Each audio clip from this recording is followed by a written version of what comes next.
चलिए आज हम पैसिव वॉइस पढ़ते हैं और पैसिव वॉइस में टेंस की तरह ही तीन टेंस होते हैं, प्रेजेंट, पास्ट और फ्यूचर, जैसे कि आपकी स्क्रीन पर दिखाई दे रहे हैं। और इनके तीन भाग होते हैं पैसिव वॉइस में। टेंस में चार भाग होते हैं और पैसिव वॉइस में इन सभी टेंसेस के तीन तीन भाग होते हैं। पहला कौन सा होता है? इंडेफिनिट, दूसरा कंटिन्यूअस, तीसरा परफेक्ट।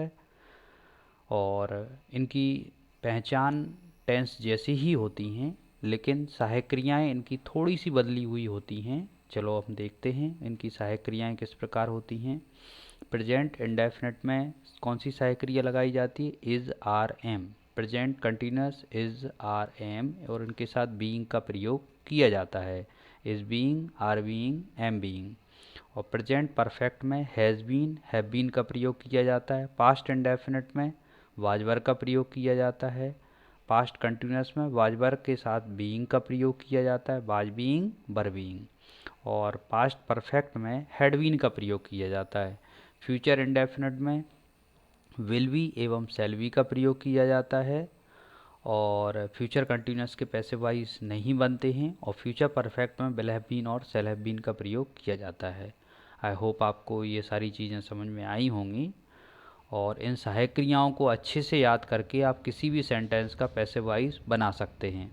पैसिव वॉइस टेंस जैसे ही बनाए जाते हैं, अर्थात उनमें कोई अंतर नहीं होता है, केवल उनमें ऑब्जेक्ट प्रधान होता है और टेंस में सब्जेक्ट प्रधान होता है।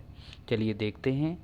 अब नेक्स्ट देखते हैं, इसमें कुछ शब्द अगर आप ट्रांसलेट करते हैं। हाँ, एक बात और ध्यान रखना है कि पैसिव वॉइस में हमेशा वर्ब का थर्ड फॉर्म प्रयोग किया जाता है। तो पैसिव वॉइस में आप कोई भी दूसरा फॉर्म नहीं लगाएंगे, केवल वर्ब का थर्ड फॉर्म प्रयोग किया जाएगा। इस प्रकार से पैसिव वॉइस काफ़ी सरल हो जाते हैं। अगर हम देखें तो पैसिव वॉइस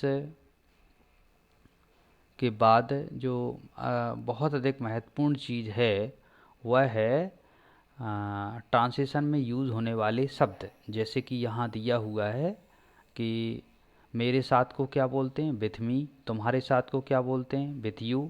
उसके साथ को क्या बोलते हैं? मेल के लिए विथ हिम, मतलब लड़कों के लिए, जैसे लड़के के साथ आप कहीं जा रहे हैं तो विथ हिम बोलेंगे और लड़की के साथ जा रहे हैं तो विथ हर। उनके साथ विद देम, हमारे साथ विथ अस का प्रयोग किया जाएगा। मेरा घर, माय होम। यहाँ घर की जगह पर कोई भी शब्द हो सकता है, जैसे मेरा भाई, माय ब्रदर। तुम्हारा घर, योर होम। उसका घर, लड़के का घर है तो हिज होम, लड़की का घर है तो हर होम, उसका घर हर होम। उनका घर, देयर होम। हमारा घर, अवर होम। नेक्स्ट देखते हैं, अगर कहीं वाक्य में अपने शब्द आता है तो उसकी इंग्लिश कैसे बनाई जाती है। तो उसकी इंग्लिश बनाने के लिए हम सब्जेक्ट को देखते हैं। जैसे आई, वाक्य का सब्जेक्ट यदि आई है तो अपने की इंग्लिश क्या बनेगी? माय। यदि वाक्य का सब्जेक्ट यू है तो अपने की इंग्लिश क्या बनेगी? योर। और यदि वाक्य का सब्जेक्ट ही है तो अपने की इंग्लिश क्या बनेगी? हिज। और वाक्य का सब्जेक्ट यदि सी है तो अपने की इंग्लिश बनेगी हर। और वाक्य का सब्जेक्ट यदि दे है तो अपने की इंग्लिश बनेगी देयर।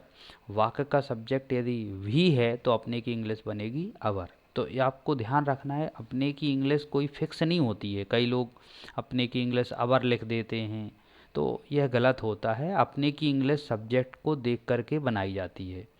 अब सब्जेक्ट यदि पैसिव वॉइस देखे जाएँ तो पैसिव वॉइस के लिए यहाँ ऊपर एक स्ट्रक्चर भी दिया हुआ है, subject plus H V plus verb का third form plus by plus object plus other words. ये स्ट्रक्चर होता है जिस माध्यम से हम पैसिव वॉइस बनाते हैं। आगे हम देखेंगे कि पैसिव वॉइस कैसे बनाए जाते हैं। अगर हम पैसिव वॉइस का प्रयोग करते हैं तो किसी बात को बहुत ही सरल तरीके से बोल सकते हैं, जैसे कि वह आम खाता है। तो इसी सेंटेंस को अगर पैसिव वॉइस में बोला जाएगा तो कैसे हो जाएगा? आम उसके द्वारा खाया जाता है। नेक्स्ट सेंटेंस लेते हैं, जैसे एक सेंटेंस लिखिए, मैं यह किताब पढ़ता हूँ। अगर इसी को पैसिव वॉइस में बोला जाएगा तो कैसे बोला जाएगा? यह किताब मेरे द्वारा पढ़ी जाती है। वह एक कहानी लिखता है। अगर इसी वाक्य को पैसिव वॉइस में बोला जाएगा तो उसके द्वारा यह कहानी लिखी जाती है। तो इस तरीके से आपने देखा कि पैसिव वॉइस के सेंटेंसेस कैसे होते हैं, उनमें क्या अंतर होता है। पैसिव वॉइस के सेंटेंसेस में हमेशा वर्ब का थर्ड फॉर्म प्रयोग किया जाता है। तो आप पहचान टेंस वाली ही याद रखेंगे, लेकिन आपको पैसिव वॉइस में अगर डिफरेंट रखना है तो हेल्पिंग वर्ब को रखना है, जो कि आपको याद करनी होंगी। फिर से देख लीजिए आप एक बार हेल्पिंग वर्ब से जो आपकी स्क्रीन पर हैं।